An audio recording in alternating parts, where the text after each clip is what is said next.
Meu amigo, uma página vergonhosa para o Brasil. Mais uma nesse governo Lula.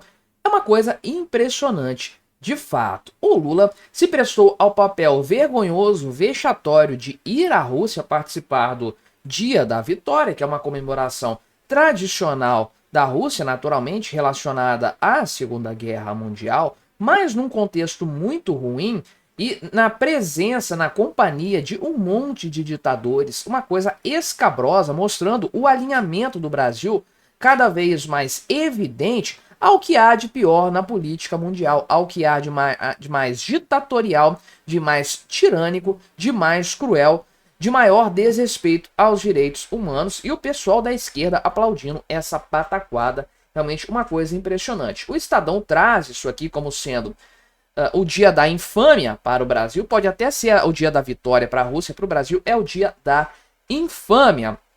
Enquanto que o pessoal da Veja diz aqui que, na verdade, o Lula aparece aqui com vizinhos problemáticos. Imagina isso aqui sendo problemático, né? O maior problema, sem sombra de dúvidas, é o Vladimir Putin nessa história, que é quem realmente está motivando uma série de desdobramentos internacionais, agressão contra outros países, ameaça contra tantos outros e, enfim, está querendo ser um sol ao redor do qual orbitam figuras como o próprio Lula. Protoditadores, tiranetes que querem apenas escravizar o próprio povo e por causa disso precisam formar o seu clubinho de amigos. O clubinho dos ditadores sanguinários, daqueles que não estão nem aí para as pessoas. Vamos conversar então sobre esse tema, mas antes não se esqueça de se inscrever no meu canal se você ainda não for inscrito. E se você quiser colaborar ainda mais com o meu trabalho, é só clicar no botão Seja Membro aí embaixo com valores a partir de R$ 1,99 por mês. Isso me ajuda bastante. Pode ter certeza disso. A imagem do site do Estadão que ilustra bem esse problema é essa daqui. Olha só.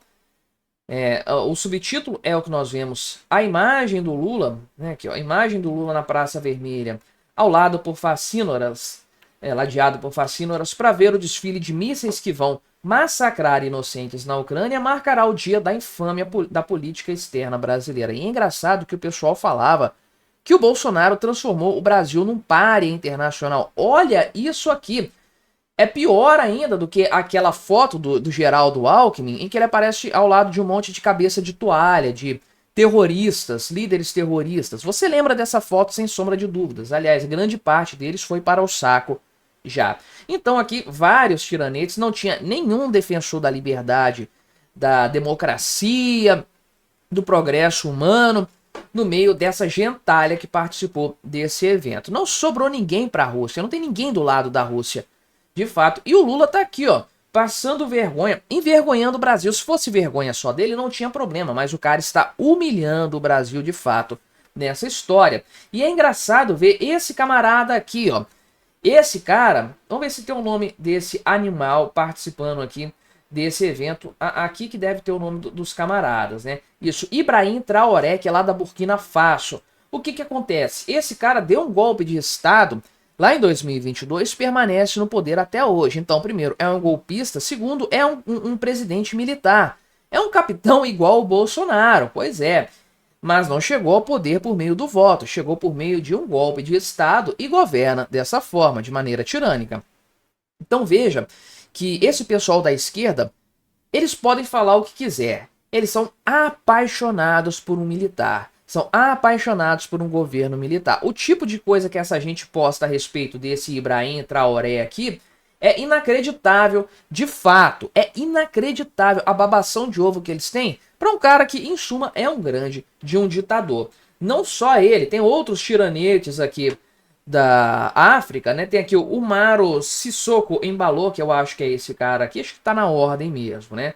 Tem o Abdel Fattah el-Sisi, que também é militar. Aliás, esses três aqui são militares e governa o Egito há mais de 10 anos, aliás, há quase 10 anos, né?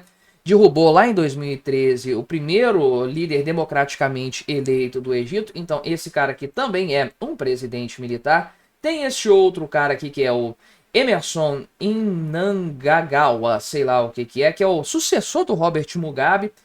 Nem preciso falar nada nesse sentido. E tem aqui o Denis Sassou Nguesso, que é da República do Congo, que está desde 79 no poder, com pouquíssimas interrupções. O cara é ditador, praticamente vitalício do país. É esse tipo de gente que o Lula apoia, é esse tipo de gente que aparece junto do Lula. Enfim, aqui nós vemos que a análise, portanto, que o Lula selou aqui um vexame moral, não foi um triunfo diplomático nem nada disso, e um fiasco geopolítico para o Brasil, porque na verdade não tem ninguém de relevante nisso aqui.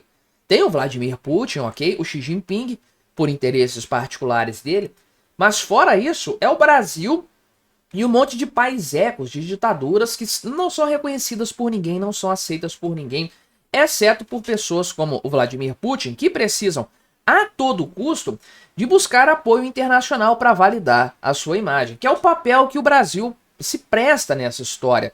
Porque, na verdade, todo mundo vê, né, a China, ok. Claro que a China vai ficar do lado da Rússia, uma vez que a Rússia se posiciona contra os Estados Unidos, é interesse da China. E é natural que esse monte de ditadores se alinhem à Rússia também. Ninguém leva a sério esse pessoal. Fala sério, a importância geopolítica da Burkina Faso, importância geopolítica da Guiné-Bissau, ninguém tá nem aí para esses países. Agora o Brasil é tipicamente um país democrático, um país neutro, um país que busca a paz internacional, que busca o respeito aos direitos humanos, que é visto como um expoente nesse sentido, e me vai o mané do Lula protagonizar um papelão desses aqui na Rússia. É impressionante, de fato. É aqui, inclusive, não é? É um papel de idiota útil que ele está se prestando, né? Um ocidental deslumbrado e voluntarioso, ou seja, um cara que está disposto a prestar-se a esse papel para melhorar, de fato, a imagem da Rússia nessa história. Diz aqui, né, a ideia seria que não, o Lula vai participar das negociações de paz, ele ali pode canalizar um acordo de paz entre Rússia e Ucrânia.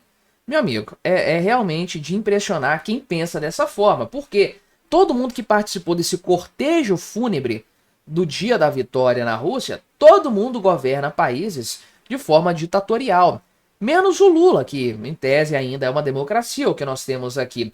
Ou seja, não tem ninguém que defende a liberdade, que defende a democracia, direitos, defende a paz. Não, esse pessoal chegou ao poder e se mantém ao poder por meio da guerra, inclusive. E de fato é uma coisa assim bastante patética, realmente, né? Aqui o Lula então celebrando o imperialismo do Putin, o pessoal do Estadão coloca, numa só tacada, surrou os princípios constitucionais que regem a política externa brasileira, que são a autodeterminação dos povos, a prevalência dos direitos humanos e a solução pacífica dos conflitos, inclusive. É uma coisa realmente patética. E esse negócio, aquele papo de frente ampla democrática que elegeu o Lula em 2022, cai por terra.